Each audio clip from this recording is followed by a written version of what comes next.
Dark Night of the Soul. By St. John the Cross. Book 2. Chapter 16. An explanation of how the soul is secure when it walks in darkness. 1.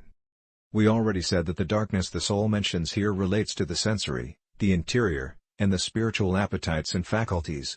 It puts the sensory and spiritual appetites to sleep, deadens them, and deprives them of the ability to find pleasure in anything.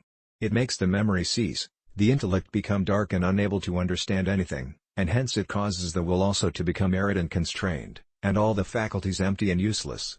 And over all this hangs a dense and burdensome cloud that afflicts the soul, and keeps it withdrawn from God. As a result, the soul asserts that in darkness it walks securely. 2. The reason for this security has been clearly explained. Usually a soul never strays except through its appetites, its gratifications, or its discursive meditation, or through its knowledge or affections. By these, people usually fail through excess or defect, or they change because of them or go astray, or experience inordinate inclinations.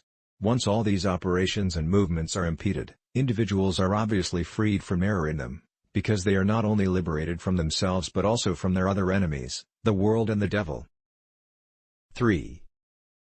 In the measure that the soul walks in darkness and emptiness in its natural operations, it walks securely. As the prophet says, the soul's perdition comes only from itself, Hosea 13:9. Since the soul's evils are thus impeded, only the goods of union with God are imparted to the appetites and faculties. These appetites and faculties become divine and heavenly in this union. 4. A question immediately arises here, since the things of God in themselves produce good in the soul are beneficial, and give assurance, why does God in this night darken the appetites and faculties so that these derive no satisfaction in such good things and find it difficult to be occupied with them? The answer is that at this time there should be no activity or satisfaction relative to spiritual objects, because the soul's faculties and appetites are impure, lowly, and very natural.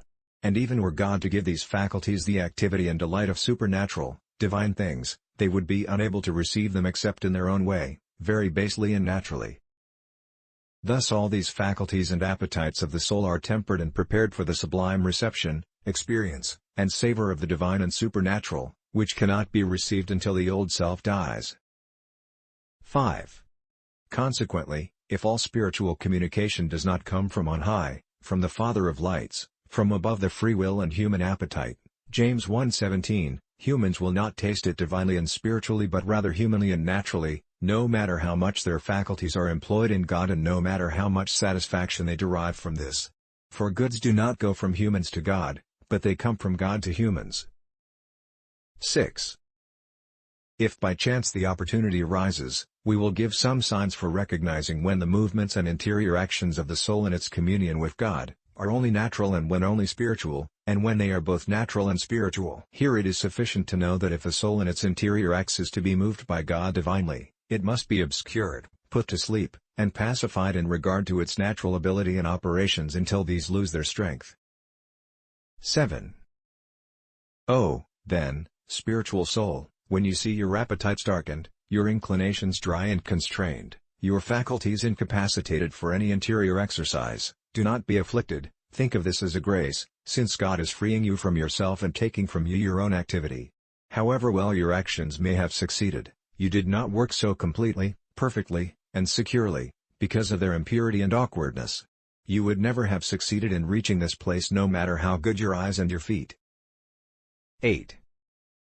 Another reason the soul not only advances securely, when it walks in darkness but even gains and profits is that when in a new way it receives some betterment, it usually does so in a manner it least understands, and thus ordinarily, thinks it is getting lost.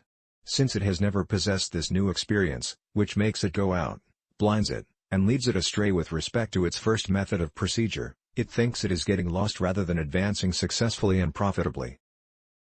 To reach a new and unknown land and journey along unknown roads, travelers cannot be guided by their own knowledge. Instead, they have doubts about their own knowledge and seek the guidance of others. Obviously, they cannot reach new territory or attain this added knowledge if they do not take these new and unknown roads and abandon those familiar ones.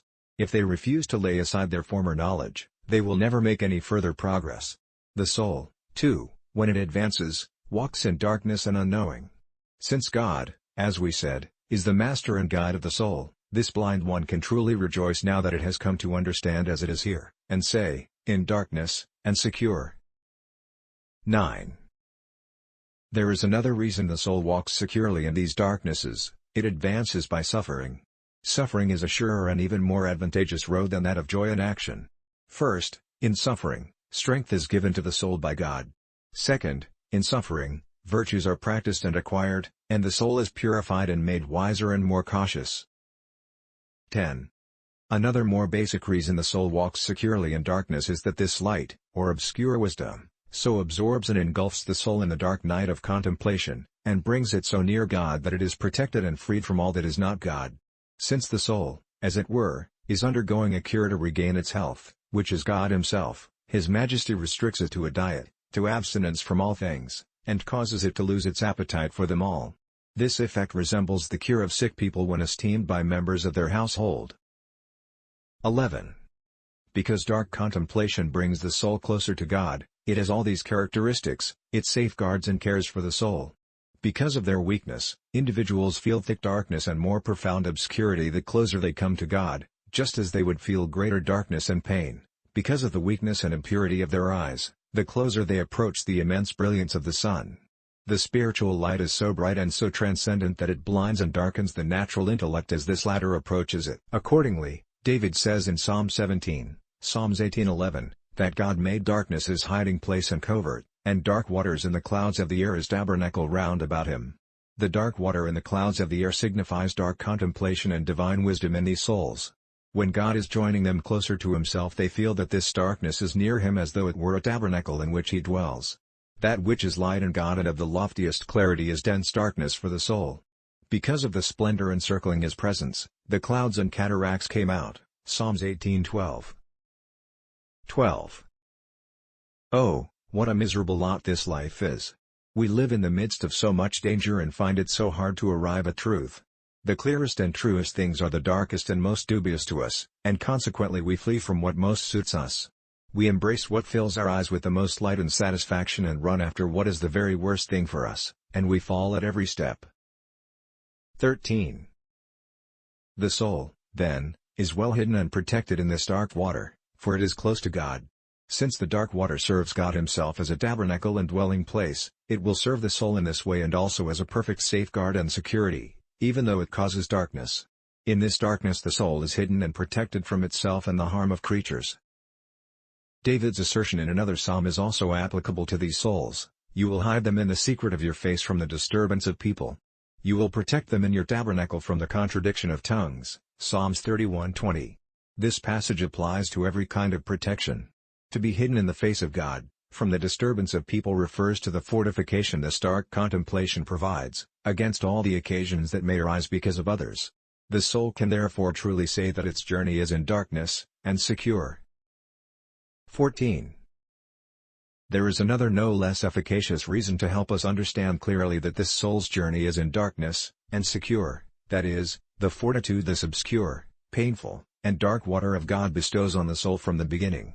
After all, even though it is dark, it is water, and thereby refreshes and fortifies the soul in what most suits it, although in darkness, and painfully.